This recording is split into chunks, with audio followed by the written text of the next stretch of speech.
3 days after my wedding, my mother-in-law walked into my kitchen holding an uncapped pen and a stack of legal papers. She smiled that perfect Southern belle smile and said, "Darling, let's just get these little formalities out of the way. Sign here, here, and here." What she didn't know was that I'd been protecting a secret worth $16.9 million. What she really didn't know was that my silence wasn't submission, it was strategy. And her greed was about to cost her everything she thought she'd already won. You need to hear what happened next because it might save you from the same trap. The morning light filtered through our honeymoon suite windows at Dean's family estate. Magnolia blossoms pressed against the glass like delicate secrets. I lay there listening to my new husband's breathing, steady and content, his arm draped possessively across my waist. I should have felt complete. Instead, I felt hollow. 3 months earlier, when Dean first brought me home to meet his mother Celeste, she'd taken my hands in hers and said, "Welcome to the family, sweetheart. We take care of our own here." The way she emphasized "our own" should have been my first warning. But I was 28, in love, and still believing that marriage meant building something together, not taking something apart. My grandfather had died 2 years before I met Dean. Samuel Carter. A man who built his construction empire from nothing but grit and an old pickup truck. When the lawyer read his will, I was the only one surprised. My mother had already written him off. My sister Caroline had moved to California and hadn't spoken to him in years. But somehow, I'd inherited everything, not just money. A legacy. Carter Construction wasn't just a company, it was proof that quiet persistence could outlast loud ambition. Grandpa Sam had taught me that when I was 12, sitting on his porch, watching him carve a wooden horse from a piece of driftwood. "Patience, Magnolia," he'd said.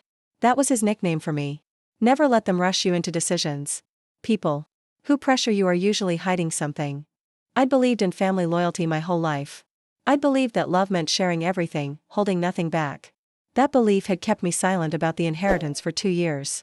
I told myself I was protecting what we could build together, not keeping secrets, but lying there in that antebellum bedroom, feeling like a stranger in my own marriage, I realized my silence had protected me from something much more dangerous. What happened next shocked even her own family. The sound of heels on hardwood woke me fully.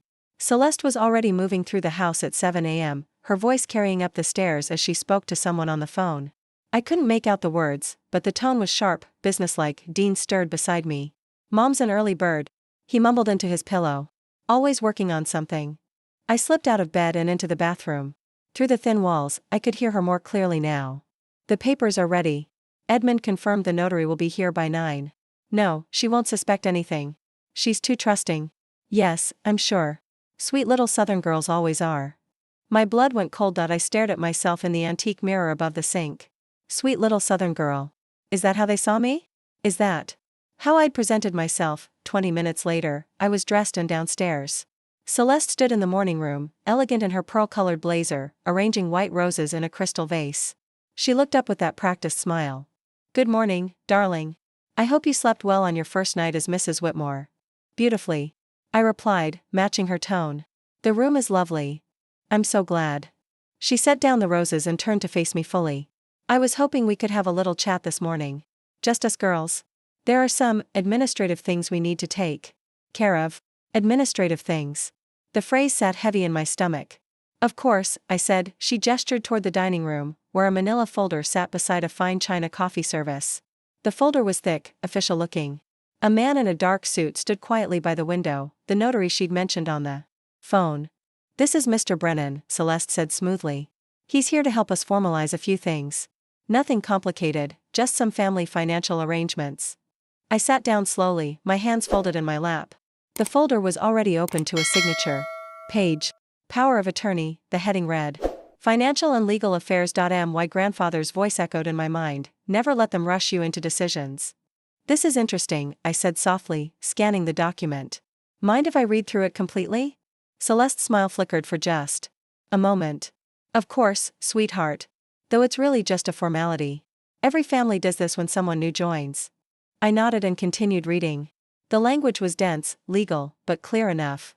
I would be signing over financial decision-making authority to Dean and Celeste. All assets, all accounts, all investments, including things they didn't know I had. "I'll need to have my attorney review this," I said finally, closing the folder. The temperature in the room seemed to drop 10 degrees. That afternoon, while Dean played golf with his cousins, I drove into town. Not to my usual spots. Not to the boutiques Celeste had recommended or the country club where her friends gathered for lunch. Instead, I went to a small office building on the east side of Montgomery, where my grandfather's longtime attorney, Harrison Mills, still practiced. Harrison was in his 70s now, but his eyes were still sharp behind wire-rimmed glasses. He'd been the one to handle Grandpa Sam's estate, the one who'd sat me down 2 years ago and explained what I'd inherited. Magnolia, he said warmly, using my grandfather's nickname. What brings you by? I placed the power of attorney document on his desk. They want me to sign this. He read it slowly, his expression growing more serious with each line. Finally, he looked up. Do you understand what this would mean? I think so. But I want to be sure. If you sign this, they would have legal authority over every financial decision in your life. Your bank accounts, your investments, your property. Everything. Including the company? Including the company. I sat back in my chair, feeling something settle in my chest. Not panic. Clarity. Harrison, I said quietly. I need you to help me do something. And I need you to keep it completely confidential. What I asked him to do that day wasn't dramatic. It wasn't revenge. It was simply protection. We set up a new legal structure. A trust within a trust. On paper, I would appear to own nothing. In reality, I would control everything through layers of legal entities that would take a team of investigators months to unravel. If someone was trying to marry me for my money, they'd find there was no money to take, but if someone was trying to marry me for love, well, they'd never know the difference. Your grandfather would be proud, Harrison said as we finished the paperwork. He always said you had his instincts. That evening, I returned to the estate for dinner. Dean was showered and relaxed from his golf game, telling stories about his cousin's new business venture.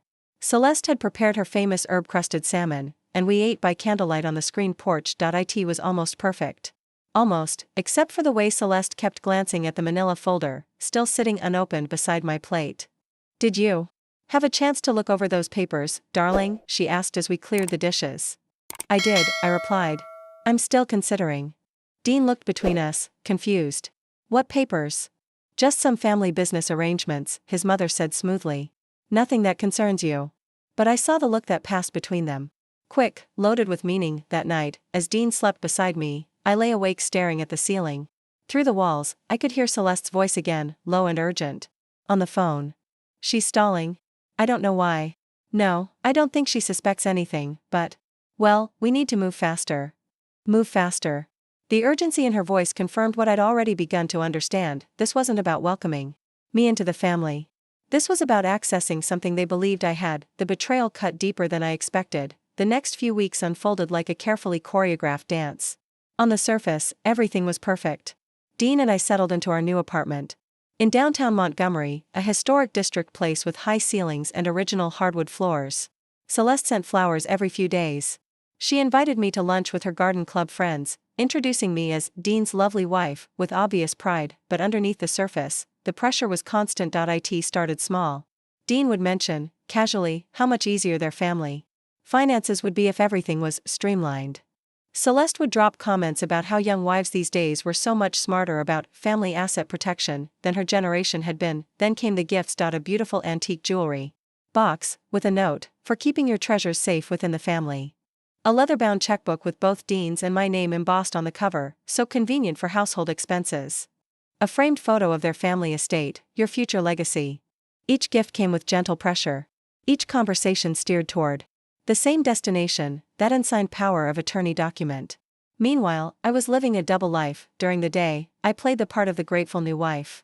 I attended Celeste's charity luncheons, smiled for photos at Dean's work events, and nodded along when they discussed our future plans, without ever asking what I wanted. But 3 mornings a week, I slipped away to a small co-working space across town, where I ran Carter Construction from my laptop. The company was thriving. Bigger than it had ever been under my grandfather's leadership. We'd expanded into sustainable building materials, won several major contracts, and our revenue had grown by 40% in the past year, none of which my new family knew about. The official story, the one I'd carefully maintained for 2 years, was that my grandfather's company had failed. That I'd inherited debt, not wealth. That I was just a sweet, naive girl who happened to make a comfortable living as a freelance graphic designer. It wasn't technically lying. I did freelance design work for Carter Construction's marketing materials, but the deception was wearing on me. Not because I felt guilty about protecting my assets, but because I was beginning to understand the true nature of the family I'd married into. The breaking point came on a Thursday evening in October. Dean came home from work excited about a business opportunity. He poured himself a scotch and sat beside me on the sofa, his eyes bright with enthusiasm. Mom found this amazing investment property, he said. A whole block of historic buildings downtown. The seller's motivated, the price is incredible, but we need to move fast. That sounds exciting, I said carefully. The thing is, it requires cash. A lot of cash. More than we have readily available. Here it comes, I thought. But if we had access to some additional funds, maybe from family assets that aren't being fully utilized, we could make this happen. I set down my wine glass. What kind of additional funds? Well, you mentioned your grandfather left you some things. Even if it's not much, maybe we could use it as collateral? Mom's attorney says there are ways to leverage even small inheritances. Small inheritances. They still had no idea what they were really asking for. I'll think about it.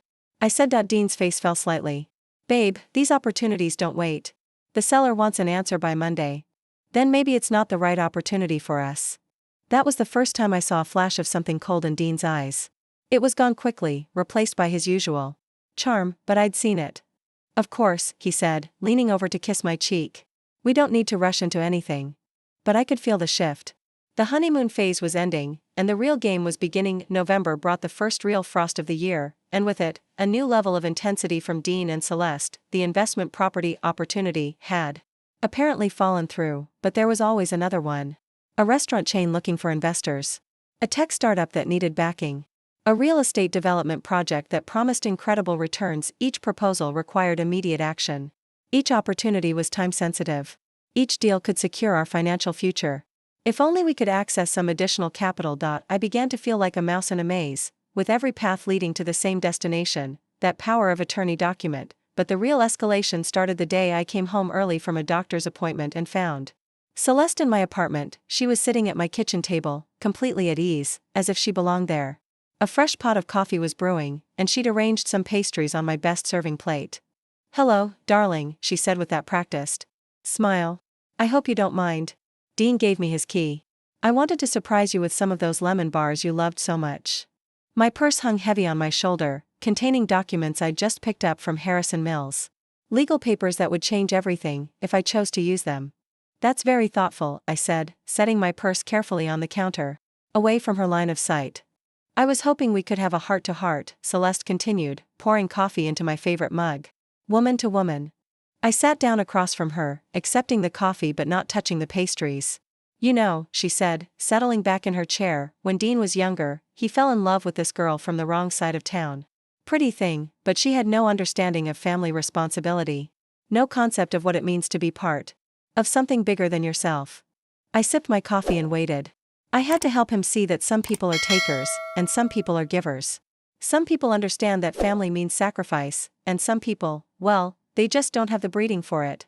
The insult was wrapped in silk, but it was still an insult. What happened to her? I asked quietly. Oh, she moved on. Found someone more suitable to her station in life. Everyone was much happier in the end. The message was clear: play along, or be replaced. I see, I said. Celeste reached across the table and patted my hand. You're different, of course. You understand family. You understand loyalty. That's why. I know you'll do the right thing when the time comes.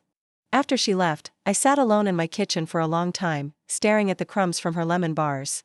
Outside, the November wind rattled the windows, and I pulled my sweater tighter around my shoulders. That evening, Dean came home in a good mood. He kissed me warmly and started telling me about his day, but I could see him glancing around the apartment, noting the clean coffee cups, the pastry crumbs I hadn't swept up. Mom stopped by, I said. Yeah, she mentioned she might. Said she wanted to get to know you better. He loosened his tie and headed toward the bedroom. She really likes you, you know. I can tell. That night, as Dean slept, I made a decision. I opened my laptop and began transferring money. Not all of it, just enough to ensure that if they succeeded in their plan, they wouldn't get what they expected. The bulk of Carter Construction's assets moved into an offshore holding company. The smaller accounts, the ones Dean might know about, I left alone. If they wanted to steal from me, they'd find mostly empty boxes, but the real surprise was yet to come, and then everything changed in a way I never saw coming. December arrived with an unseasonably warm stretch that left the magnolia trees confused, their buds swelling as if spring had come early. Dean seemed energized by the weather, talking constantly about new opportunities, new plans, new ways to optimize our financial position. The end came on a Tuesday. I was at my co-working space, reviewing quarterly reports for Carter Construction, when my phone rang. Dean's name appeared on the screen. "Hey, babe," he said, his voice tight with forced casualness. "I need you to come home. There's something we need to take care of." "What kind of something?" "Just, family business. Mom's here, and she brought that attorney again." "Nothing major, just some paperwork we need to get signed before the end of the year. Tax purposes." My hand stilled on the keyboard. "I'm in the middle of something important." "This is important too. More important." His tone had an edge now. "Zoe, I need you to come home. Now." I closed my laptop slowly. "I'll be there in an hour." "Make it 30 minutes. The drive home felt like moving through water. Every familiar landmark seemed strange, distant. I knew what was waiting for me in my apartment. I knew this was the moment they'd been building toward for months. What they didn't know was that I'd been building toward it too. When I opened my apartment door, I found 3 people waiting: Dean, Celeste, and the notary from our wedding day. The power of attorney document was spread across my coffee table like a trap set to spring. "There she is," Celeste said with false warmth. "We were just explaining to Mr. Bradford here about the time-sensitive nature of this filing." I set my purse down carefully and looked at each of them in turn. Dean wouldn't meet my eyes. The notary looked uncomfortable. Celeste sat poised on the edge of my sofa like a predator ready to strike. "Time-sensitive how?" I asked. "Tax deadlines," Dean said quickly. "If we don't get this filed by December 31st, we'll miss out on some significant advantages." "I see." I moved closer to the coffee table and picked up the document. It was thicker than before, new pages had been added. "What are these additional sections?" "Just clarifications," Celeste said smoothly. "Making sure all assets are properly covered." I read through the new language. Property transfers. Investment account access. Business ownership modifications. They weren't just asking for power of attorney anymore. They were asking for everything. "This is quite comprehensive," I said softly. "We wanted to be thorough," Dean replied. "Cover all our bases." I looked up at him then, really looked at him. This man I'd married 6 months ago, whom I'd thought I loved, whom I'd believed loved me. His jaw was tense, his hands fidgety. He looked like a stranger. "I have a question," I said. "What happens if I don't sign this?" The silence in the room was deafening. Finally, Celeste spoke. "Well, darling, I suppose that would depend on how committed you are to this family." "And if I'm not committed enough?" Dean stepped forward. "Zoe, why are you making this difficult? We're your family now. We're trying to protect you, protect us." "Protect me from what?" "From making mistakes. From people who might try to take advantage of you." I almost laughed. "People like who?" "People who don't understand family loyalty." I set the document back down on the table. "I think I understand loyalty perfectly." I walked to my purse and pulled out a different folder. This one was thinner, cleaner, but it carried more weight than all their legal maneuvering combined. "What's that?" Dean asked.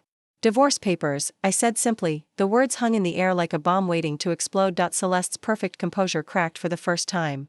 "What?" "I filed them this morning," I continued, my voice steady and calm. "Along with a motion to freeze all joint assets pending investigation of financial fraud." Dean's face went white. "Financial fraud? Zoe, what are you talking about?" I looked at the notary.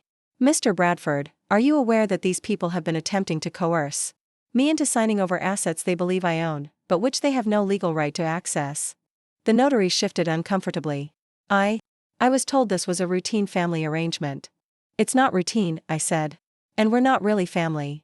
I turned back to Dean and Celeste. "Did you really think I was that naive? That I'd just hand over everything my grandfather built because you asked nicely?" "We don't even know what your grandfather left you," Celeste snapped, her mask finally slipping. "You've been secretive about it from the beginning." "Secretive? Or careful?"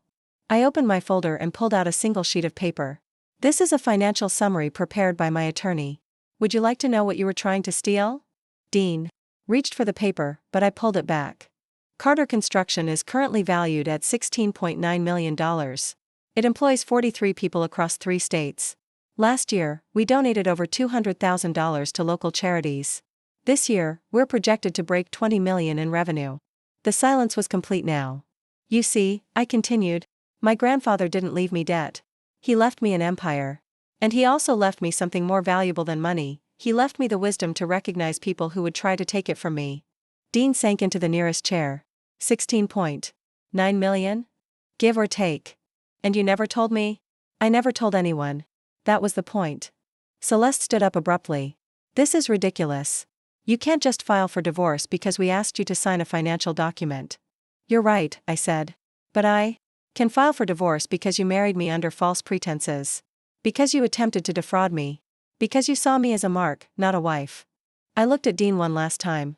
The sad part is, if you'd just loved me, if you'd just been honest about who you were and what you wanted, I might have shared everything with you eventually. But you chose to try to take it instead. The notary was already packing up his things. I think I should go. Good idea, I said. After he left, Celeste and Dean sat in my living room like deflated balloons. All their careful planning, all their manipulation, all their assumptions about who I was and what I'd accept. It had all crumbled in the space of 10 minutes. What happens now? Dean asked quietly. Now you leave, I said. Both of you. And you don't come back. 6 months later, I stood in the renovated offices of Carter Construction, watching the sunset paint the Montgomery skyline in shades of golden rose. The space was beautiful now, modern but warm, with exposed brick walls and large windows that let in the kind of light my grandfather had always loved. We'd grown. Not just in revenue, though that had increased by another 30%, but in purpose. I'd instituted a scholarship program for young women pursuing careers in construction and engineering. We'd started a mentorship initiative pairing experienced workers with high school students.